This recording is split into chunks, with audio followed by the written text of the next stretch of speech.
Hello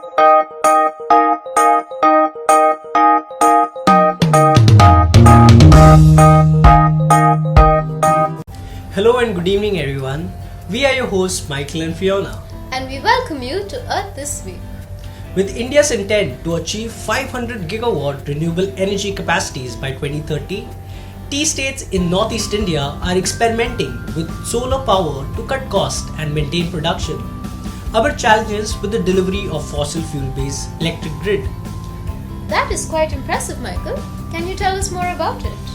Well, according to a recent feasibility study that was conducted in the tea states on the scope of adopting renewable energy, all the tea gardens in the survey agreed that the installation of large solar panels within the tea garden would not impact the growth of tea plants.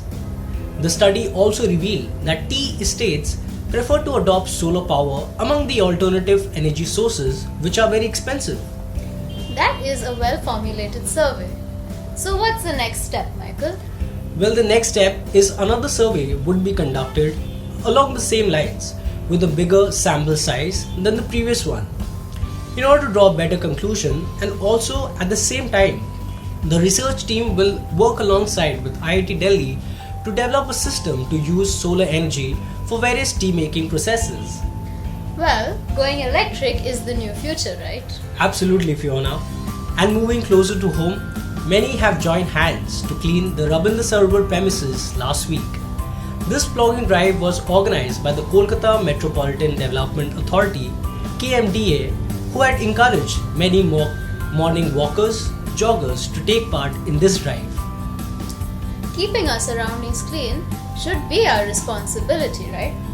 So, how was this plogging drive carried out? Well, visitors to Rabindra Sarovar were handed large biodegradable bags and were asked to pick up waste in the course of their walk or jog. Around 15 kgs of waste was collected, of which mainly plastic and thermocol was abundance. That's a lot of waste. Well, folks, try to cut down on the usage of such materials like plastic and thermocol, as it is very harmful for our environment. Now, let's move on to the AQIs for this week.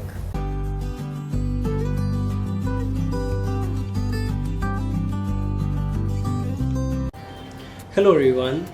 The average AQIs of major cities in India over the last 7 days has been mainly poor, moderate and very poor.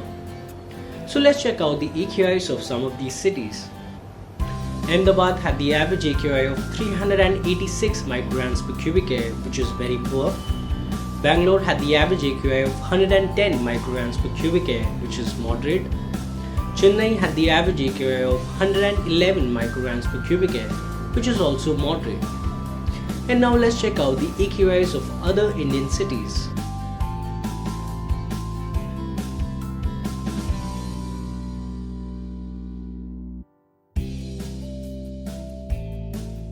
And finally, we have Kolkata with the average AQI of 325 micrograms per cubic air, which is also very poor.